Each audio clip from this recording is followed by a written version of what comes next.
All right, welcome to another deep dive. This time, we're taking a close look at the story of Stewart Resnick, a man who pretty much built his own empire right here in California from the ground up. You could say that, yeah. Definitely from the ground up. But it goes way beyond just business. We're going to see how his story ties into some huge issues facing California, things like water rights, the power of corporations, even climate change. It's pretty incredible when you think about it, the influence one person can have on a whole state. And get this, to really get the whole picture, we dug into some pretty different sources. We've got pieces of this in-depth article called A Kingdom from Dust. Some sections straight from the city of Los Angeles' 2028 plan, you know, their whole smart city thing. Yep. Then there's this opinion piece. It's from the Free Press titled, "The Burning of LA is Not Just a Natural Disaster." And to top it off, get this, a report from way back in the 70s. Oh, wow. From the Department of Defense. And it was secret at the time. It's all about using forest fires as a military weapon. Okay. Crazy, right? That does sound a little out there, I'll admit. But hear me out. All of these sources, as different as they are, they touch on this one question. How can someone control so much land, so much water, and still be at the mercy of stuff like, you know, drought and public opinion? It really is kind of a paradox, isn't it? Totally. And then you've got LA trying to build this super tech-driven future, especially after those terrible wildfires they had. Makes you wonder what lessons they learned, you know, from what happened. Definitely makes you think. It's like, how are all these things connected, and what can we learn from that? Exactly. So let's start with Resnick himself. His life is basically the American dream, right? Coming from a working class family in New Jersey, not exactly a typical billionaire backstory. It's true. Not the usual path, that's for sure. Just imagine this. He grew up with a gambler for a dad, an alcoholic too. But Resnick, he had this drive, this entrepreneurial spirit, you know, and he became a self-made millionaire before he even hit 30. That's insane. I mean, what was he doing? What kind of businesses was he even in? Yeah. He was all over the place. Started with a janitorial service, then did security guards for a while, ended up in burglar alarms. He was always adapting, always on the lookout for the next opportunity. He sounds like he was a hustler, in the best sense of the word. You could say that, yeah. He was always on the move. So he's got this entrepreneurial spirit, but his real success story, it really takes off when he teams up with Linda. They acquire Teleflora, and then boom. Linda revolutionizes the whole flower delivery industry with her flowers and a gift idea. Pure genius, right? He's got that marketing magic for sure. Changed the game completely. Okay, so they've conquered flowers, right? But it doesn't stop there. They get into collectibles with the Franklin Mint. I vaguely remember that. Oh, yeah. Remember that Scarlett O'Hara doll they sold? I think so, vaguely. Well, they made $35 million from that one doll. Pure marketing genius. 35 million, geez. So flowers, collectibles, and then they go even bigger with agriculture. Resnick becomes the biggest farmer in the entire U.S. I mean, think about that. 186 square miles of almond and pistachio orchards in California's San Joaquin Valley. That's bigger than some countries. And his operation is incredibly efficient. To put it in perspective, imagine this. Harvesting an entire almond orchard in just 4 weeks.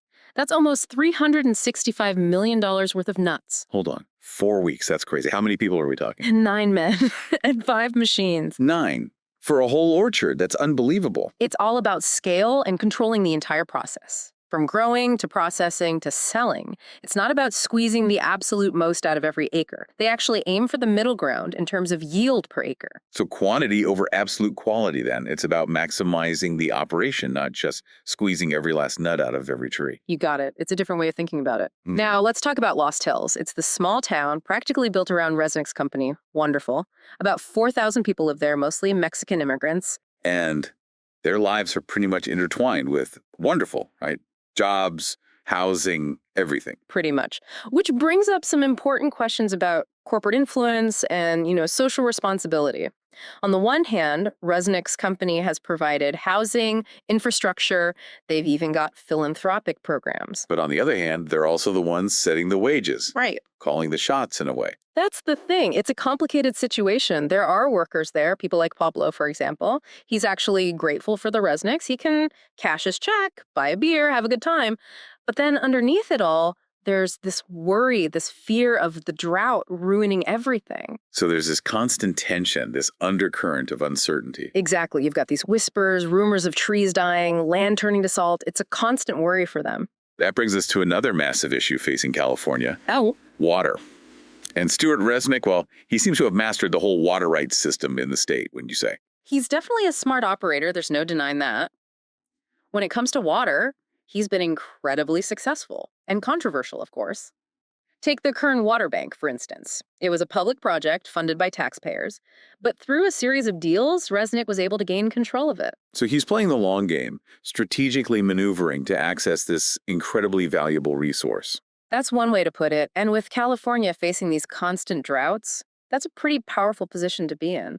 He's sitting on liquid gold, basically. In a way, yes, and he's not just sitting on it either. He's diverting water from the aqueduct, pumping groundwater, even buying up land just for the water rights. Wow. But wouldn't that make him a target for criticism? People questioning his methods, especially during a drought. Absolutely. There are definitely people who question the sustainability of his methods, especially with the drought. And even within Wonderful, there's this growing anxiety. People are starting to worry about the future, it sounds like. You have guys like Gustavo, who's an irrigator there. He's seeing the trees dying, the land turning unusable because of the salt buildup. He's whispering his fears about Wonderful's future, wondering if it can even last. So we've got Stewart, the business mastermind, but let's not forget Linda, the marketing genius behind POM Wonderful. Linda's an interesting character for sure. She turned POM into this luxury health drink. She was sending free models to celebrities like David Bowie even. She created a brand that appealed to everyone, from everyday people to influencers. Yeah, I remember those POM ads. They were everywhere. Exactly. She had this knack for making it feel aspirational, yet accessible at the same time. But didn't they get in trouble with the FTC for making some pretty bold health claims about POM? They did. They had to stop saying that POM cured diseases, which was a big part of their marketing at the time. That must have been a setback for them. So Linda's got this marketing magic, but her influence goes beyond just POM, right? She's heavily involved in Lost Hills too, putting money into housing, schools, even wellness programs. That's right. She's invested a lot in Lost Hills. Makes you wonder about her motivation, though, right? Is it genuine philanthropy? Or is it a calculated move to, control the narrative, make sure she's got a healthy workforce? It's hard to say for sure. Maybe it's a bit of both. It's definitely a gray area, but it's a perfect example of how business interests and, social responsibility can get all mixed up. Speaking of mixed up, let's shift gears for a sec and talk about those crazy wildfires in LA a while back. Those images were just horrifying. Yeah, they were really devastating. It raises some big questions about how prepared California is for these kinds of disasters, especially with them happening more and more often. And you're saying there's a connection to LA's smart city plan for 2028? Yeah. The one that's all about using technology to make the city better? That's the one. The plan talks about using tech for everything, from transportation to public safety. It makes you wonder if this technology could have helped prevent or at least fight those wildfires. That's an interesting thought. Using technology to fight fires, almost like a sci-fi movie? Right. But then you have to think about the ethical side of things, too. Anytime you bring in new technology, there are ethical considerations. Like what about privacy and the potential for abuse? Exactly. Things like facial recognition technology that could be used to discriminate against certain groups or invade people's privacy. It's a tough balance, trying to use technology for good, but also protecting individual rights. It's a tricky situation for sure. Okay, so we've got Resnick's empire, the water situation, the wildfires, LA's smart city plan, and now we're bringing in this secret report about forest fires as weapons. Things are getting kind of intense. It might sound like a leap, but stay with me. This report shows how forest fires can be a strategic weapon in war. They can be used to destroy enemy resources, disrupt supply lines, even affect troop morale. So there's a whole military strategy behind it, not just setting random fires. Exactly. And the report goes into the science of fire behavior, explaining how seemingly small changes can have huge effects on how a fire burns. Like what kinds of changes are we talking about? Things like how dry the fuel is or how strong the wind is blowing. Just a small change in those factors can make a huge difference in how a fire behaves. It's like a domino effect. One small thing can lead to something much bigger. Exactly. And when you add in climate change, with things getting hotter and drier, it's a recipe for even more wildfires. And then there's the human factor, too.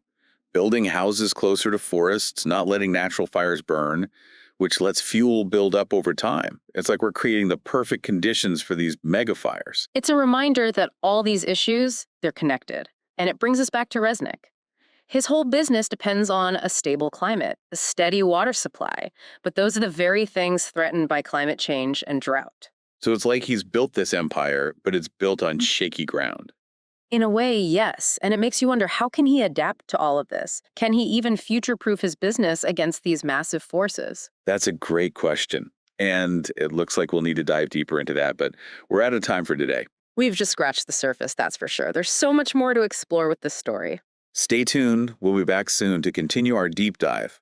We're going to uncover even more connections and dig into that fascinating Department of Defense report. See you next time. So before we went to before we left off, we were talking about these challenges that California agriculture is facing. Yeah. And Resnick's efforts to adapt. Exactly. And it got me thinking about, this whole idea of scale, especially in the context of those wildfires we were talking about. Scale. I'm not sure I follow.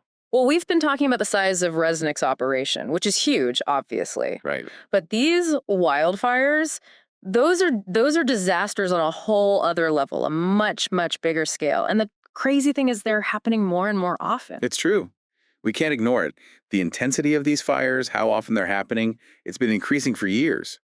And the impact, it's not just bad for the environment, it's hurting communities, it's hurting the economy. It's a huge problem. And it seems like everyone's trying to figure out who or what to blame. Climate change, bad forest management, arsonists. It's probably not just one thing, right? Right. It's usually a combination of things, a lot of different factors all mixed together. Remember that Department of Defense report we mentioned? The one about using forest fires as a weapon? That's the one. It shows how even small changes, like how dry the stuff on the ground is or how strong the wind is, those things can completely change how a fire behaves. So even a little change can have a huge impact down the line. Exactly. It's kind of like a domino effect, And with climate change, we're seeing these little changes happening more often, and they're getting more extreme, too. Things are hotter, drier, which makes wildfires way more likely. And then you've got what we're doing, as people, building houses further and further into the wilderness, putting out every little fire, which means all that dry stuff just builds up and builds up. It's like we're setting ourselves up for disaster. It's like we're almost helping the fires along, in a way. It's a little scary when you think about it like that. It is. It's a reminder that we can't just focus on one thing. All these issues, they're all connected. It's a big, complicated system. And this brings us back to Resnick. His whole business depends on having a stable climate, a reliable water supply. But those are the very things threatened by climate change and drought. So it's like he built his empire on a foundation that's starting to crumble. In a way, yeah. And it makes you think, how can he possibly adapt to all this? Is there any way he can protect his business from these huge forces that are completely outside of his control? He's going to be feeling the pressure, right? Definitely. He's not just sitting back and waiting for the worst to happen, though. He's trying to change things, adapt his business. He's experimenting with different crops, like trees that can handle less water. And he's investing in water infrastructure, trying to find new ways to conserve and access water. He's got to do something, right? The writing's on the wall. Yeah. Exactly. But the question is it enough? Can he really future-proof his whole operation against the impact of climate change? I mean, that's a question everyone's dealing with, not just Resnick. It's a big question for sure. And I don't know if anyone has the answer yet. It's almost like a feeling of, well, not exactly powerlessness, but definitely a sense that, we're not always in control. It's a humbling thought, isn't it? It is. We can make plans, try to come up with new ideas, try to reduce the risk. But at the end of the day, we're still at the mercy of nature. And nature, well, nature does what it wants, doesn't it? Okay, before we get too deep into, existentialism and all that, I want to go back to Linda for a minute. She seems to be dealing with some ethical dilemmas of her own. What are you thinking about specifically? Well, on the one hand, she's this amazing businesswoman, marketing PUM like it's some kind of miracle drink, making all these claims about how healthy it is. And then the FTC comes in and says, nope, you got to tone it down. Exactly. It's like she's always pushing the limits, seeing how far she can go. But then she turns around and invests millions in Lost Hills, building houses, improving schools, creating all these wellness programs. Yeah. It's almost like she's, trying to make up for something. Or maybe it's just, good business sense. Keep your workforce healthy and happy. They'll be more productive, more loyal. Yeah, that's true. It's hard to tell what her real motivations are. Maybe it's a bit of both. It's that gray area, isn't it, where self-interest and, doing good for others, they overlap.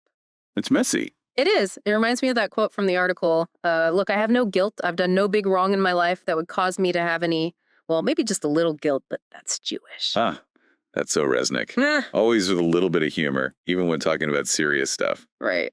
But it does make you think there's this tension between his ambition, his drive to be successful, and maybe, just maybe, this feeling that he owes something back to the world. Like he built this empire, but he knows it could all disappear just as easily. Like it's all built on sand. Exactly. And that brings us back to this idea of vulnerability. Even with all his wealth and power, Resnick is still at the mercy of things he can't control. It's a good reminder, isn't it? No matter who you are, no matter how much you have, there are forces bigger than all of us. We're all part of this big system, this ecosystem, and what we do, it has consequences. Sometimes we don't even realize it until it's too late.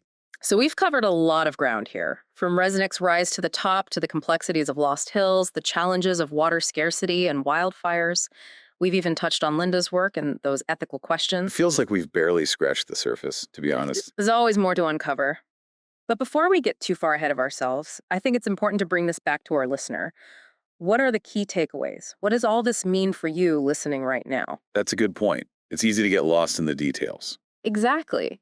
What strikes me is this idea of interconnectedness, how everything is linked together. We started with one man's story, but we've ended up talking about all these huge issues: water scarcity, corporate power, social responsibility, climate change, even technology. It's like, those choose your own adventure books. We thought we were choosing one path, but it turns out all the paths are connected. That's a great way to put it. It's all one big story. And it shows that we need to think differently, think more broadly. We can't just focus on one problem at a time. We have to look at the whole system. So it's not enough to just understand the individual pieces. We have to see how they all fit together. Right. And that means being willing to ask tough questions, to consider different points of view. Challenge our assumptions, right? Exactly. So if we apply that to Resnick and his story, what does it mean for the future of agriculture in California? That's a big question. It is. But it's an important one. We know things can't stay the same. California is facing some serious problems: water scarcity, climate change, not enough workers. And the way Resnick does things, this big industrial approach to agriculture, people are starting to question it. They're worried about the environment, about the workers, about whether it can even last. Right. So it makes you think, are there other ways to do agriculture? Are there models that are more resilient, more fair? That's a question for another deep dive, maybe. It is. But the point is, we need to be having these conversations. We need to be open to new ideas. And we need to stay informed. Yeah, absolutely. We all have a role to play in creating a future that's more sustainable, more equitable. What we do matters. Well said. Now, are you ready for this Department of Defense report? Let's do it. This is where things get really interesting. Okay, so we're back, and we're finally going to dive into this Department of Defense report, the one from the 70s. Yeah, the one that was top secret for all those years, all about using forest fires, actual fires, as a weapon in war. I'll be honest, when I first heard about it, I thought, okay, this is a little out there. But It then, may sound crazy at first. yeah. But then when you start to think about it, the logic, it's kind of scary how effective it could be. It's chilling, really. I mean, just imagine using fire to destroy the enemy's resources, mess up their supply lines, even just to, demoralize them. It's psychological warfare, too, then. Oh, absolutely. And this report, it really goes deep. It talks about different types of fires, how they spread, even ways to, make the trees and plants more flammable. That's where they use those defoliants, right? And the, what are they called? Desiccants. The stuff that basically kills plants and dries everything out. Exactly. You're basically turning the whole area into a giant pile of kindling. It's pretty messed up when you think about it. It is. And even though the report focuses on, using fire in a military context, you can't help but think about the wildfires we're seeing today, especially in California, where so much of the landscape is already prone to burning. It's a tinderbox out there. It really is. And we've seen just how destructive these fires can be, both accidental and, the ones that are set on purpose. The damage is devastating. And it's not just about the fires themselves, right? It's all the stuff we were talking about before, like letting fuel build up, because we try to put out every little fire and building houses closer and closer to the wilderness. Climate change, too. Everything's getting hotter, drier. It's like we're creating this perfect storm for disaster. We are. And this report, even though it's old, it's a reminder that we have to be smart. We have to manage the land properly, and we have to understand the science behind these fires. We can't just react when it's too late. We need to think ahead, plan for the long term. Exactly. We have to think about the health of the forests, the safety of our communities. Okay, so we've gone from this nut king, as they call Resnick, to the burning of LA. We've talked about water, corporations, social responsibility, smart cities, and now forest fires as weapons. It's been quite a journey. A real deep dive, wouldn't you say? It shows just how connected all these things are. These issues that seem separate, they're all tied together in ways we don't always see. It's all part of this big system, this web of interconnectedness. It's like that saying, what is it? You can't see the forest for the trees. We get so focused on the little details, we miss the bigger picture. That's exactly. We have to zoom out, see the whole thing. So where does that leave us? What's the takeaway for our listeners? Well, I think the biggest thing is we have to be informed. We have to understand what's going on. We have to think for ourselves. We've given you the information, the different sides of the story. Now it's up to you to put the pieces together, draw your own conclusion. And then what? What do you do with all that information? Well, that's up to you. You can change your own habits. You can support organizations that are working on these issues. You can speak up, make your voice heard. Get involved? Exactly. The point is, you're not powerless. You can make a difference. Because the decisions we make today, they're going to shape the world we live in tomorrow. It's our responsibility. We can't just sit back and let things happen. Well, on that note, I think it's time to wrap things up. Thanks for joining us on this deep dive. We've explored a lot of complex issues today. It's been a fascinating conversation, and hopefully we've challenged you to think a little differently about the world around you. That's what we're all about. Until next time, keep exploring, keep asking questions, keep learning. We'll see you on the next deep dive.